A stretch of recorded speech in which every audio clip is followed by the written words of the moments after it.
be an alignment of some.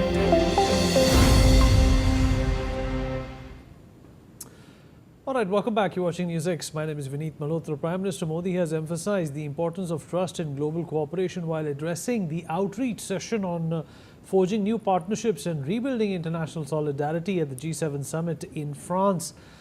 Sharing his thoughts, Prime Minister Modi said, in a world that is getting more interconnected and interdependent than ever before, this subject becomes all the more vital. But partnerships can succeed only when they are founded on trust. All right, we'll talk about this and a lot more. What's happening at the G7 summit? Joining us on the program is Mr. Matthew Wadham, author and journalist at Epoch Times. He's joining us all the way from Washington, D.C. Ambassador Sushil Singhal, former diplomat, is also here with us. Major General Anuj Mathur, defense expert, joins us on this program as well. Last but by no means the least, Mithali Nigore, economist, is also with us on the program. Matthew, I'll begin with you. I hope you can hear me. Right, Matthew, this G7 congregation or get together is coming at a pivotal time. The peace process between Iran and the United States has started.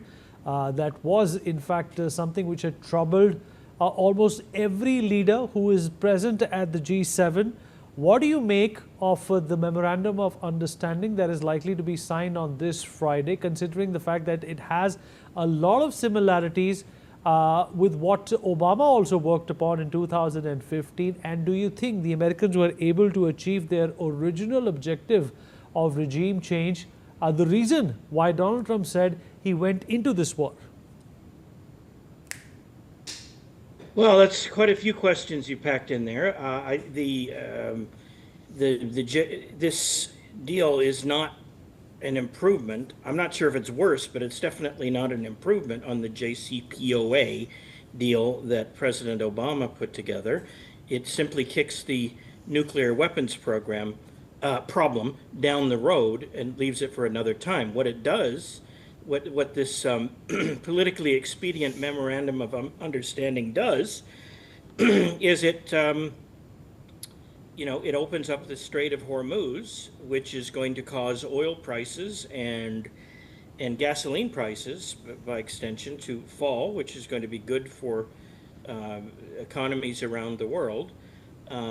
It's really not, it's a very strange memorandum of understanding, and a lot of people I know here in the United States who are normally big supporters of President Trump are questioning the wisdom of this memorandum of understanding, because it doesn't seem to really hold Iran to account, and it puts off for, what is it, a 30 or 60-day period of negotiation what's actually going to happen with the nuclear dust, as Trump calls it, the leftover enriched uranium.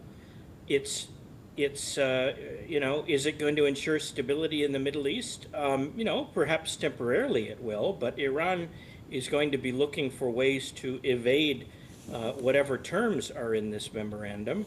And, I fear that the United States and Iran will be fighting again in the not too distant future. But, it could bring about peace for a while.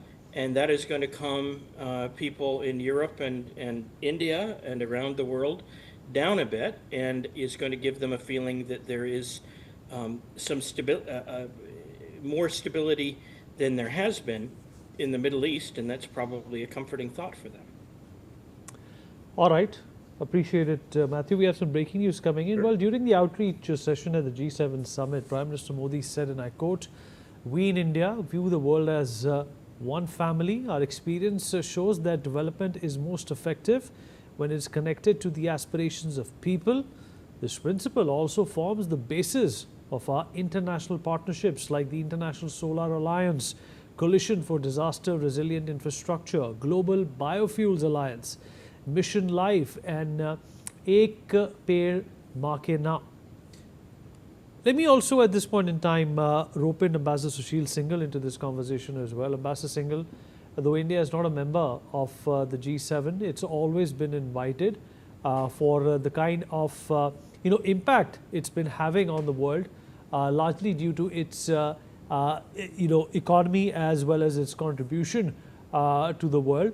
On the basis of or keeping the background of this summit in mind, how would you describe India's position at this summit and as a big player going forward? For having me on your show. This is the 8th consecutive time that India has been invited to G7, despite not being member of that.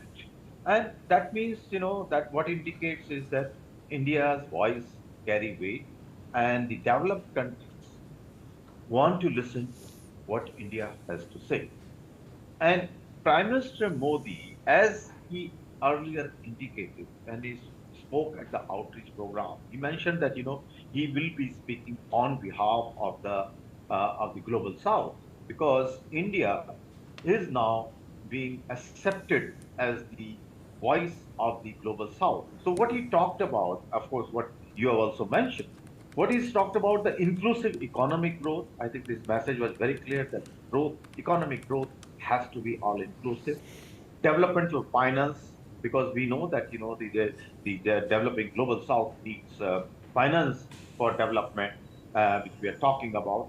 Food and energy security was another point, and responsible deployment of artificial intelligence, because this has come out as a big threat at the moment. So, India also hosted summit, artificial intelligence AI summit in February. And there also the message was that, we cannot stop the march of artificial intelligence, but it has to be responsible and regulated in a manner that it does not hinder the growth, but at the same time, the interests are protected. And also, India gave an opportunity to the global South to be among the rule makers, not just followers.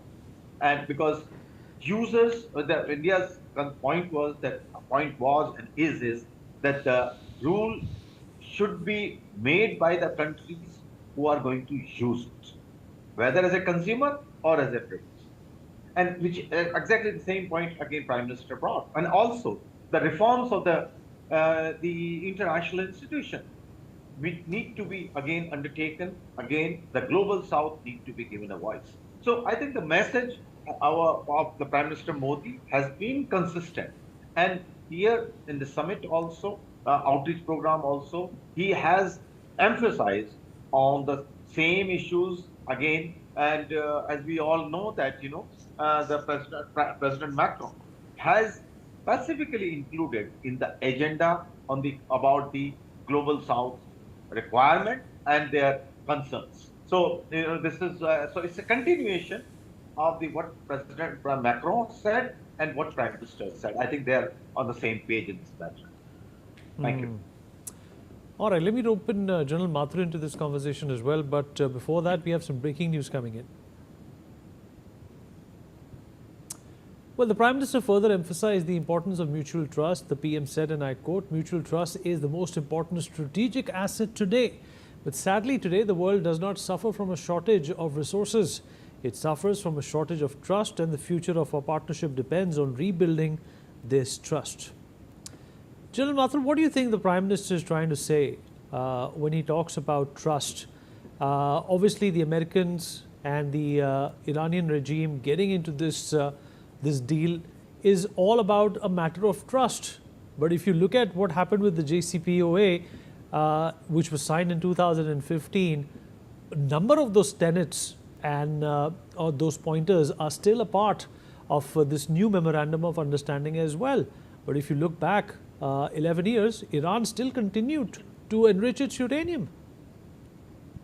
Absolutely. Jahind, Vineet, it's absolutely correctly said. You see, the fact of the matter is, the issue is not only of the highly enriched uranium that they have. The issue is the way Donald Trump trashed the JCPOA, and he said that everything was compromised and this, that, and the other. I have gone through that document. I don't think the current dispensation in the United States of America can draft a document as good as that one was. And I don't see anything that which was derogatory to the interests of the United States of America.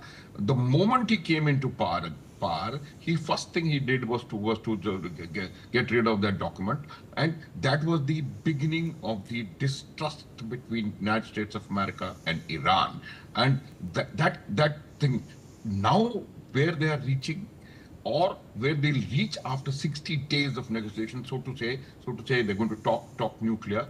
I can guarantee you, Vineet, absolutely sure I am, that it cannot be better than what JCPOA was. And if cannot be better than what JCPOA was, I don't think America has achieved anything at all. One. Two, when you come to think of paying compensation, although Trump has said that we are not going to do it, that is another place where America seems to be on the losers' end.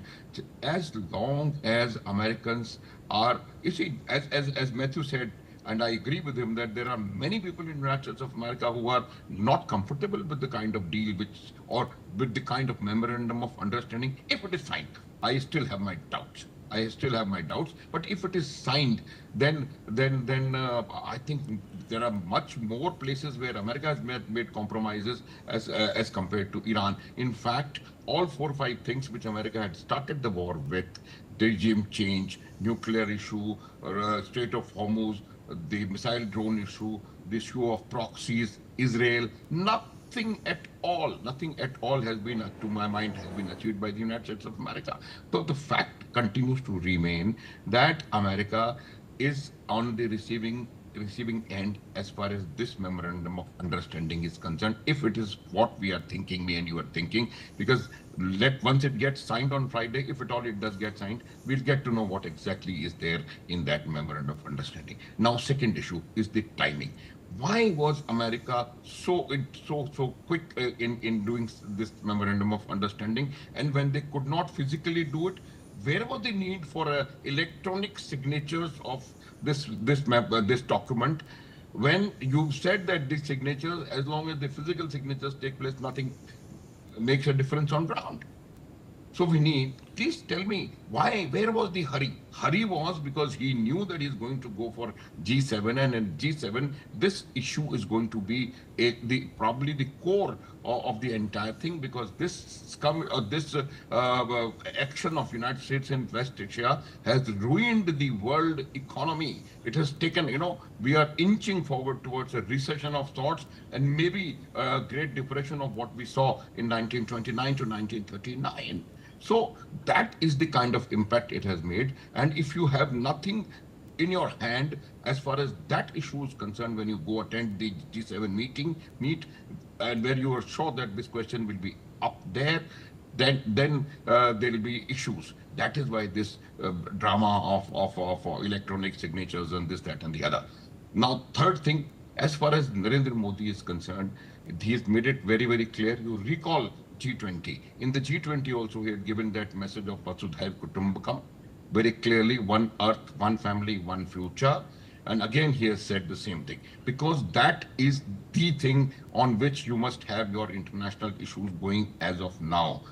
If you continue to do what the world has seen, hegemonistic behavior by a few countries, I don't think it's going to work anymore in this thing. So what you will have to get to the root that world is one, and we need to follow that philosophy. And one last point, Vineet, that I wish to make is that America has to, this point will be raised very, very powerfully with the President of America by Narendra Modi, that the attack that has taken place on Indian sailors in the Strait of Hormuz is no way it is acceptable to us. And I'm sure when the External Affairs Minister has already conveyed his mind in Finland, and I'm sure the Prime Minister is going to tell President Trump about it, and they will have to do something as far as that one little thing is concerned. Vineet.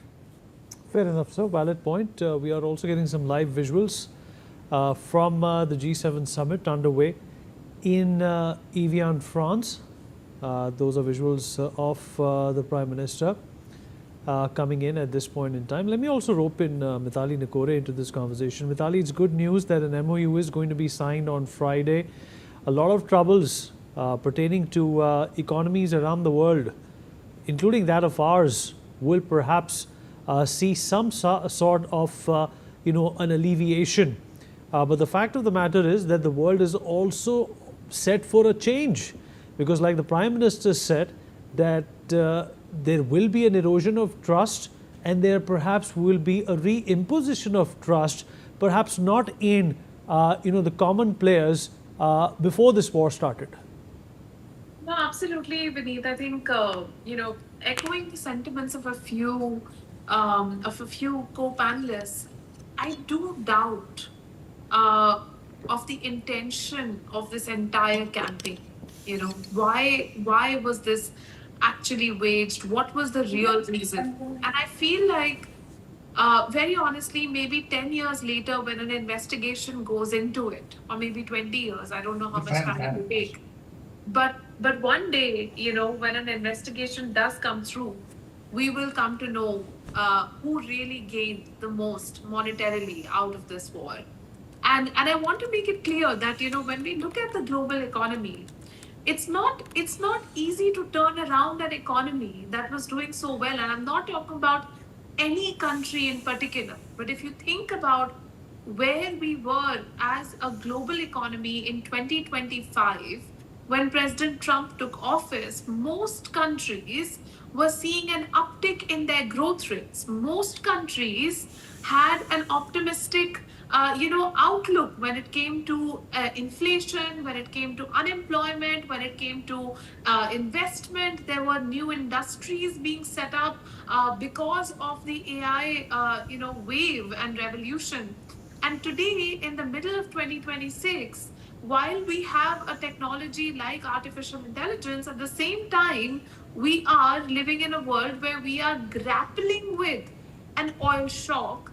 And let's be very clear, we are going to be grappling with this oil shock till the end of the year at a minimum. Because so many oil refineries have been destroyed, and that data, that evidence, that information of actually how much destruction has taken place, especially in Gulf countries, is not available fully in the public domain. I'm not saying that those countries should release it. It's completely their call and their information to share with the world or not. But we can be sure that there has been more damage than we would know about. So very honestly, it is a situation where it is difficult, and it is difficult for a lot of economies. It's difficult for a lot of people and people. Mithali, what are the learnings for the Indian economy? This also has exposed us to a lot of challenges. Energy is imported in India to a large degree.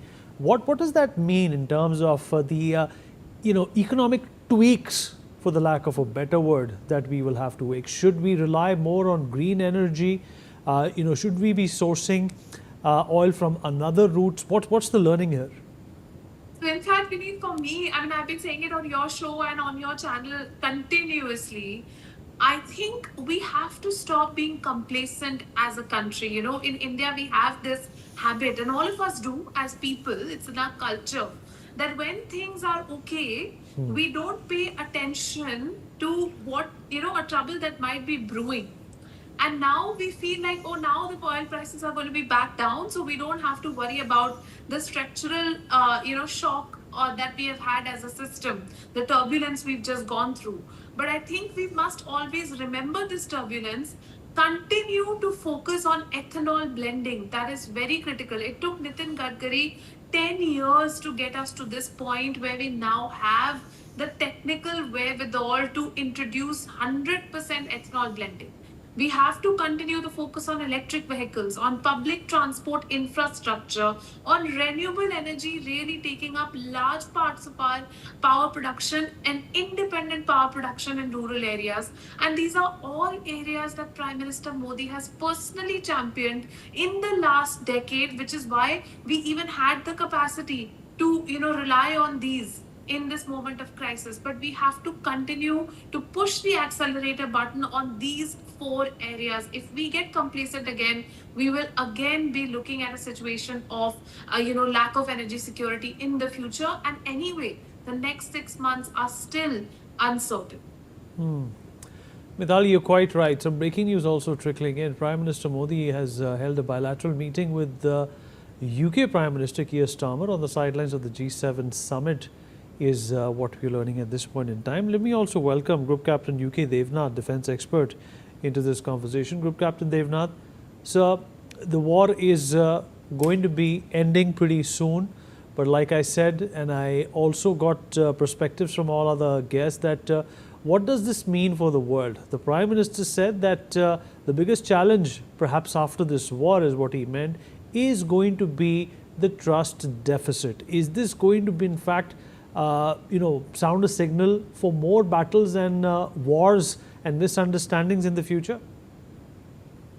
Definitely, Vineet, what Prime Minister Modi brought out was that now time has come that, as we say, Vasudev Kutumbakam, entire world must feel that we are all brothers.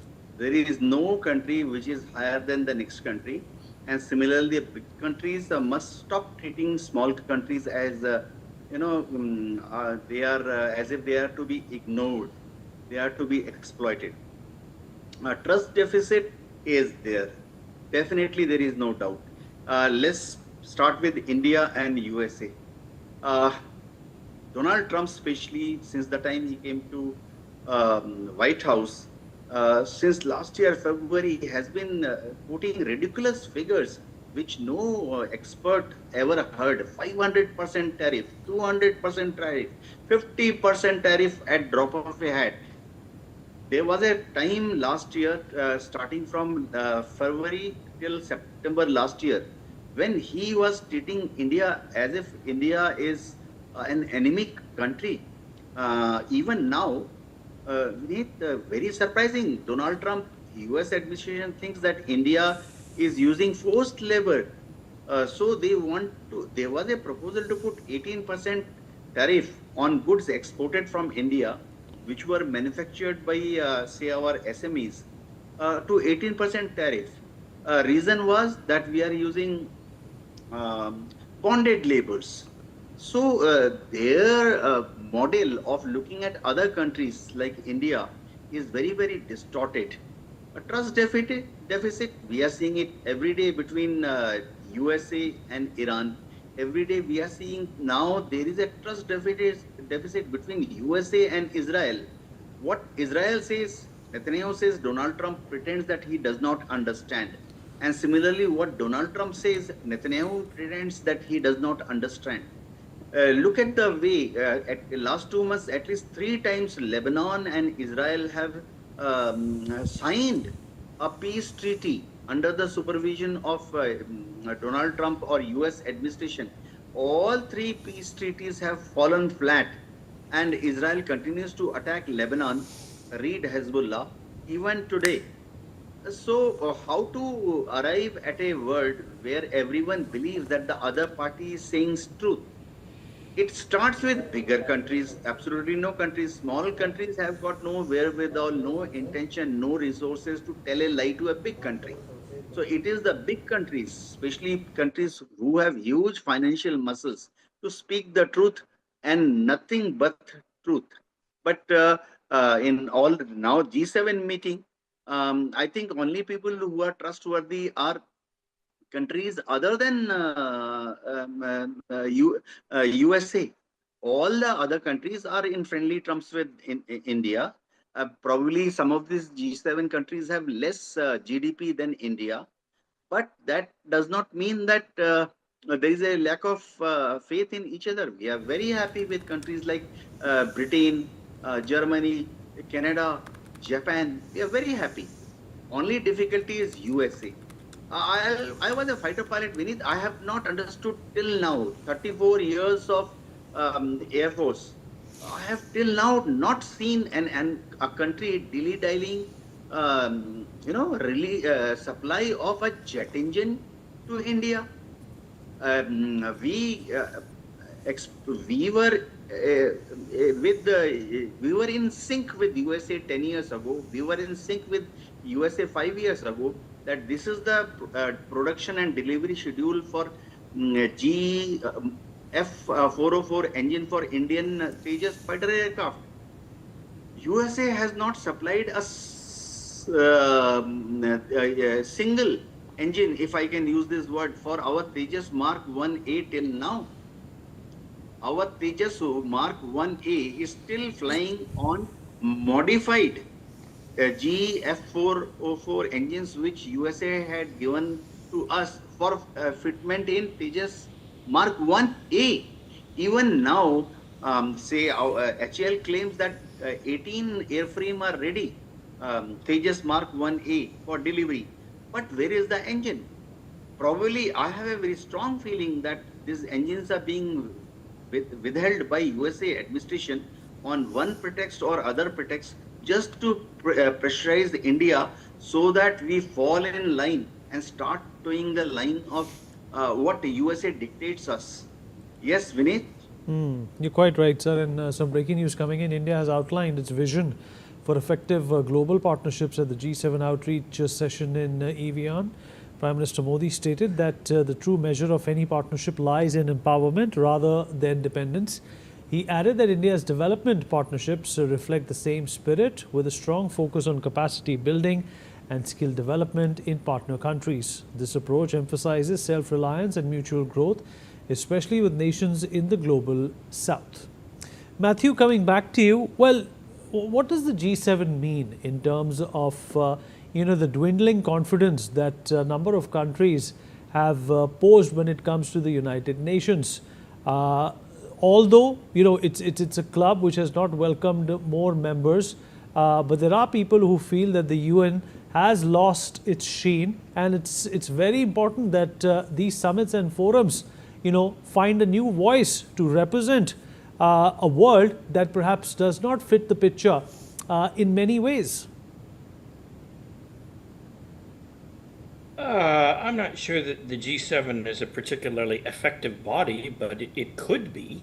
It has the wealthiest nations of the world as its members, except for India, which I was researching before the show. You got a GDP of $4 trillion or more in terms of US dollars, which means you should be a member of the G7. So maybe that's going to change at some point in the future. Does it have to be 7? Why can't it be G8 or G9? Anyway, India is an important power, and it needs economic power, and it's it's not, the economy is small compared to the U.S., but it is definitely on the rise, and it's rising quickly. In any event, G7 can be an important source of authority in international discussions. They're not vexed by they're not vexed by the anti-Western attitudes that you see predominate at the United Nations. So I think that G7 could become a force for good in the future if they start focusing on issues that matter to members of the international community. G7 is an elite body of nations, and it could definitely take on a leadership role if it chose to be more active internationally. It also could happen. G7 has benefited from the weakening of the NATO alliance, which is largely caused by President Trump's threats to invade Greenland and Canada and things like that, which have definitely weakened the NATO alliance. They've made them and alienated a lot of NATO members to the point where they didn't want to assist in the war against Iran. So G7 could have a role in the future.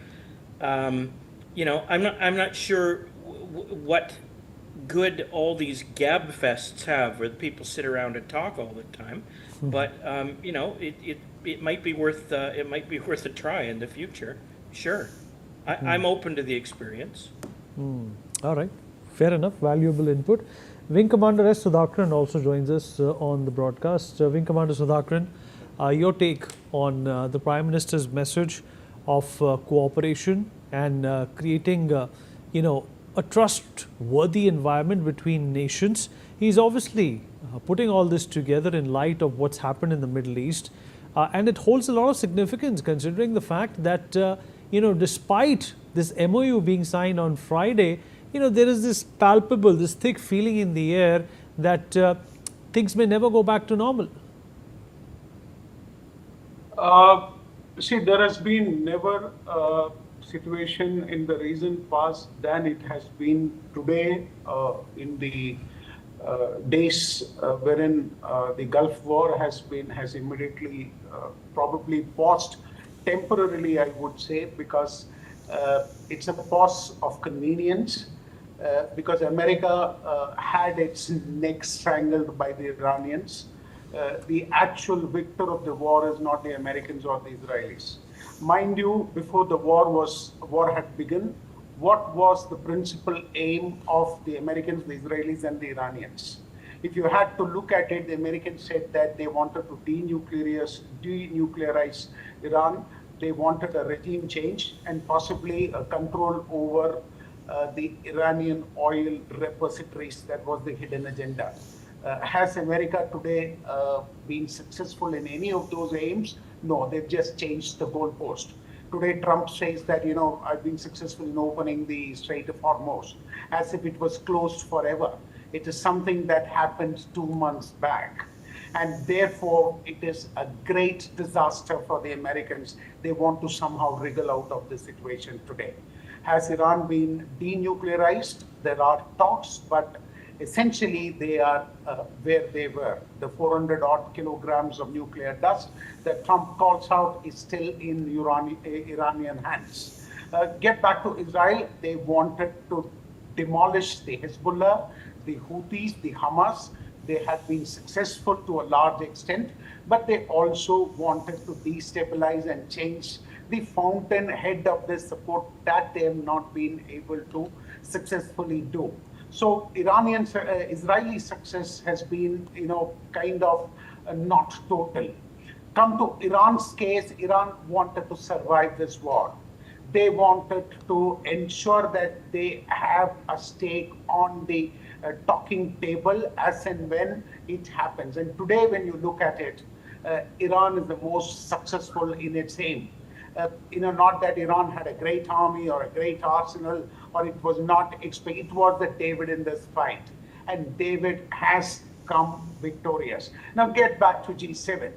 Now the way that Trump went into Venezuela and the way that he followed with Iran and then he said next is Cuba, he was like a monster unleashed.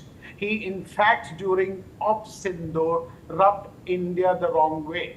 In fact, so much so, today's Modi's language is very clear that I will not give you that beer hug. That is reserved for very special category of people, and I don't trust you with a hug. I will shake hands with you, I will look eye to eye with you, and then I will try and deal with you at equal terms. Today, that message has been conveyed at G7. The world has taken note of it. But having said that, India has a lot to do rather than just looking into eye to eye. We have a lot of unfinished job. The main thing where India lags today is in the technology arena. Energy, tomorrow we may be able to manage it. But mind you, why Iran was targeted was for aspiring for becoming a nuclear power. The next real technology race is on the AI front. And India today is as worse or as bad as Iran is today. And that club and that race is going to get closed. And this is something that the Prime Minister and the establishment need to take note of, because whatever we may do or achieve on the social front, on the arms front, or on any other front, it will all come to a naught.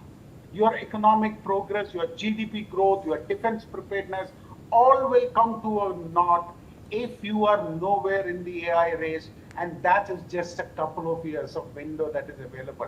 And that India cannot bank on any collaboration. Yes, we can shake hands in public view, but India has to walk by its own. We need to find our own feet. We need to find our own chair in that table, and for that we need to invest. We need to get our acts together. And today, for that, we yes need a lot of support from like-minded people like Macron, who is equally, not very jingoistic about Trump. He's hosting Trump for sure, but then he's not good friends with Trump. And Trump has earned the enemy of the whole world in his arrogance and he's drunk in power today. Somebody just told me that we are in a bipolar world today, and the reason, the center of that bipolar is Trump is bipolar, and that's why the world is bipolar. And we need to understand that if we have leaders like this and leaders like this who are drunk on power and on specifically technology power and military power, this is what the world will see time and again. We need to prepare for such eventualities, and we cannot bank on a tomorrow which I don't know what will happen. But today we have the right mix of leadership, we have the right stability in the center. All that we need is a vision. The vision with a plan, and that plan which needs to be executed flawlessly. Use your great soft power to go with the world leaders, get their friendship, get as many people as possible. 33 odd nations have decorated Modi with their state honors, which is something great for India. And we need to ensure that these 33 plus nations support India, and India should in fact look at leading them. We are aiming. All right, we have some breaking news to dwell into as well. Prime Minister Modi highlighted India's extensive development cooperation efforts in Africa during the G7 outreach session on forging new partnerships and rebuilding international solidarity. Prime Minister Modi spotlighted India's focus on training, capacity building, water resources, agriculture and energy sectors. He noted that these initiatives are strengthening the capacities of African nations and enabling them to provide solutions to pressing global challenges. This people-centric and capacity-building approach reflects India's philosophy of partnership, helping countries build self-reliance rather than creating dependency. All right, let me once again rope in Ambassador Singhal into this conversation. Ambassador Singhal, the Prime Minister is obviously talking about cooperation over here. When the G20 also happened in India, his main focus was always, to have the global South benefit from the progress that the global North has made. Is this the trajectory of conversation that leaders need to have, considering the fact that for the past few years, ever since the Ukraine war also started, the focus has entirely been on non-cooperation rather than cooperation? Well, Vinit, the thing is that, India has always been a devotee of cooperation. When we talk about, being, I was earlier talking about being the voice of the global South, India always leads by example. What Prime Minister Modi has brought out to the focus is that cooperation between the countries is the only way when we can progress. Non-cooperation, when he's talking about the trust factor, reliability, he's bringing out the fact that, unless we share, and we will not be able to develop, and we will not be able to progress.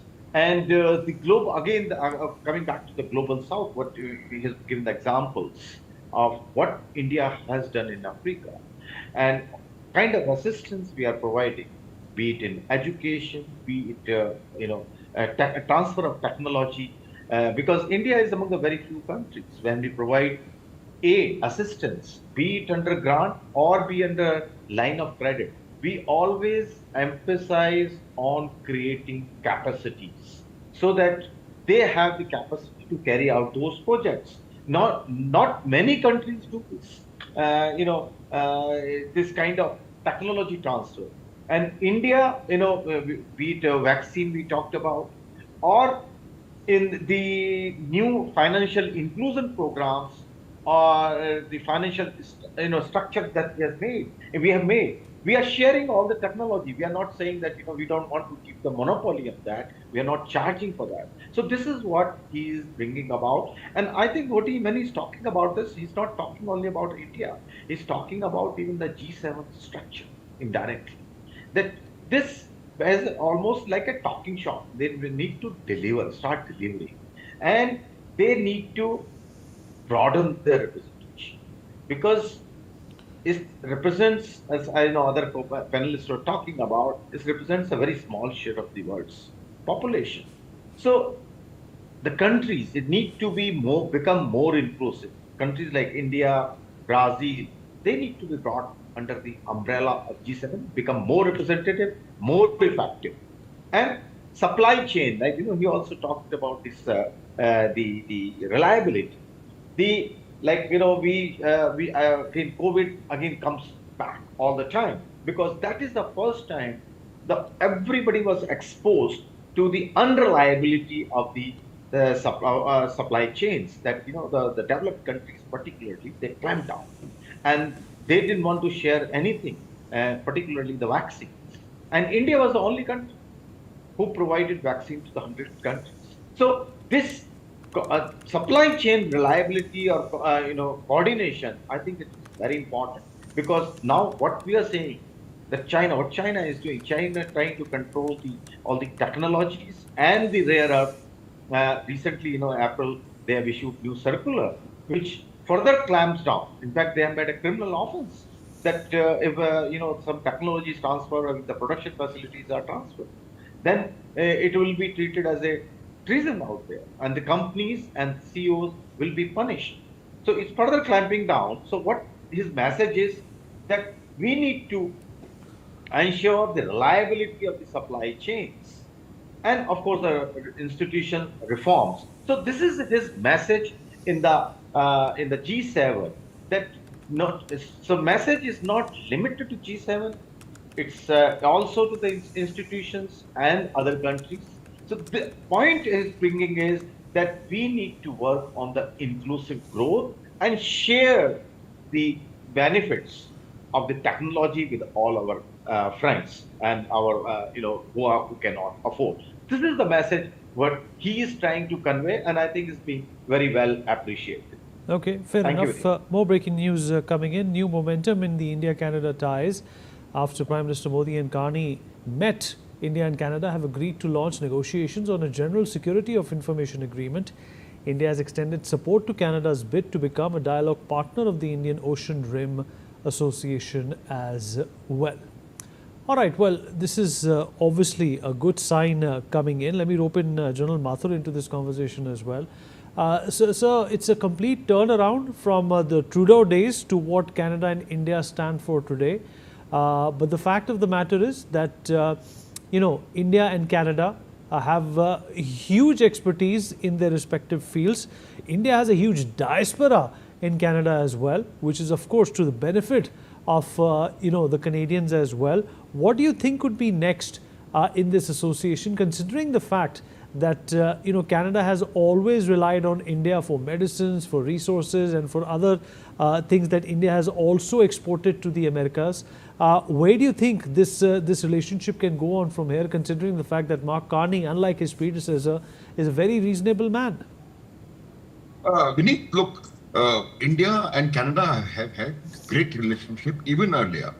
There was a little patch which we are talking of, and that was because of some pressure being exerted on Trudeau and his this one for a few years by people who are inimical to the India's liking. The fact of the matter was that it was not the national interest of Canada or India which has taken those relationships down. It was because of pressure being exerted by the separatists or whatever you may call them, by them on the government. One. Two, we have so much to look forward to in terms of relationships. When you talk of including or involving Canada in the Indian Ocean Rim thing, The reason is very, very simple. See, it is said that the Indian Ocean holds the key to 7 seas, and whoever controls Indian Ocean will control the world. That is an absolute fact, because the kind of geopolitical, geostrategic location that the ocean has, and the amount of trade that traverses through this, that makes it very, very clear. So now, having offered them that they can come and become a talking partner, or whatever the term is, in this kind of a forum, that means that we are actually wanting to recreate the relationship which we enjoyed earlier with the Canadians. We have so much in common. We have so many things that we need to work on jointly, and that is the reason why Canada and India are forging ahead. The relationships are improving. I'll tell you what, the way America has treated Canada, that also makes a lot of sense, in the sense that wherever now the world has come to a situation where there is no dadagiri of one particular nation. As I said a little while ago also, this world is no longer a unipolar world, and that is why the bilateral relationships, that's why the trips, we want to create relationships, whether it is trade or economic or military or defense or whatever, with some European countries, with European Union, with Netherlands, with Finland, with Scandinavia. These are the things which are going to decide the future of how the world is going to shape in times to come. And in that, the Canada will become a very, very big and important partner as far as India is concerned, both in terms of economics and in terms of science and technology. I'll tell you one more thing, that the technology know-how pool that we have within, in fact, the entire North American continent is tremendous. I think 1/3 of the entire technological know-how pool in the US and Canada is made up of Indians. That makes a tremendous lot of difference when it comes to developing some critical technologies in terms of both defense as well as other thing is concerned. So I feel this kind of dialogue, this kind of relationship is going to go a very, very long way, and we will see our relations with Canada improving further in times to come. You're absolutely right, sir. Let's in fact take a look at how the global media is reacting to the G7 summit. What is making the headlines, and what are global dailies, including some of them in the United States, saying about the summit? Okay, let's start with the NBC News. It goes on to say that Trump is emphasizing that the next phase of Iran deal will be easier as he meets with G7 leaders and Ukraine's Zelensky. CNN, of course, goes on to say that Trump meets world leaders at G7 summit with Iran agreement high on agenda. Mind you, Trump has always been extremely critical of CNN, but this is just stating fact. CNBC goes on to say Trump turns his attention to Ukraine ahead of Iran deal. I'm going to do whatever I can. So obviously the attention is going to go back to the conflict in Ukraine, which has been going on for years now. The Washington Post goes on to sum it up by saying that Trump signals a swift return of sanctions on Russian oil as G7 refocuses on Ukraine. Once again, the CGTN, G7 unlikely to bridge the US-Europe divide over Iran. This is as per the Chinese media. Chinese media also goes on to be skeptical about the entire summit, saying that the G7 kicks off against backdrop of massive protest as well, which took place in France. The Global Times, the Chinese mouthpiece, goes on to say that the G7 summit opens under growing doubts over Western unity, global relevance of G7, whether it has any relevance or not. Chinese media goes on to say that Sanai Takachi's G7 mission, bridge Trump bloc divides, Polish Iron Lady image. G7 summit kicks off against backdrop of massive protests is, of course, another issue which has been picked up right around the G7 summit. The Le Monde goes on to say that Europe tries to weigh in on US-Iran peace process at the G7 in France, of course highlighting a certain level of skepticism in this forum. The European media goes on to say that US allies scramble to push Ukraine back to the top of Trump's agenda at G7. Trump says Russia should make a deal on Ukraine, and Merz says that the opportunity for new Ukraine negotiations on the horizon. The Telegraph says the G7 should become the G8. Obviously, the obvious eighth choice, according to the Telegraph, is Saudi Arabia, not India, which is, of course, a bit of a shocker here as well. All right, Group Captain UK Devnath, is Russia and Ukraine going to, in fact, grab headlines now as, the hostilities are going to wane in the Middle East?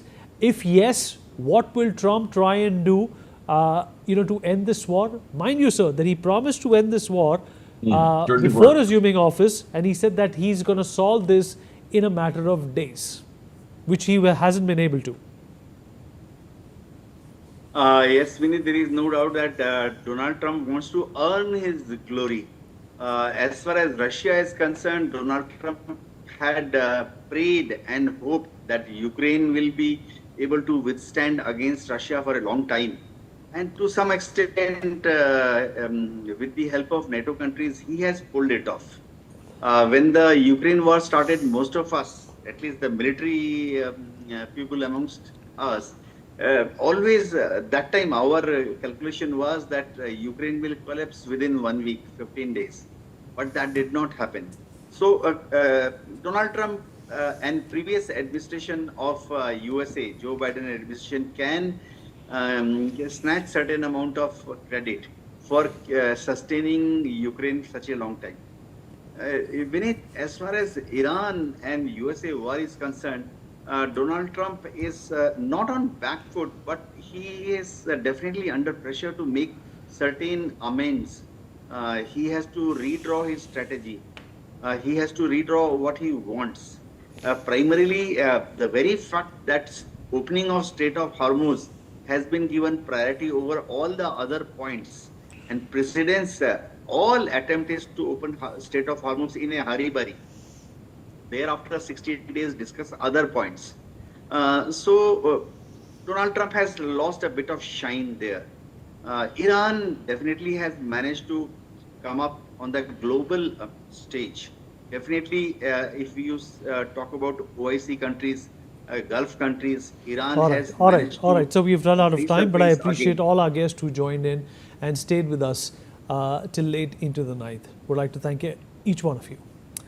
So breaking news coming in, Telegram CEO has reacted to India's restrictions. He said that India, its ministry banned Telegram for 1 week because some users shared leaked exam questions. This punishes 150 million plus ordinary Telegram users in India, not the insiders who leaked the exam materials. And the ban has not stopped anything. The leaks just moved to other applications.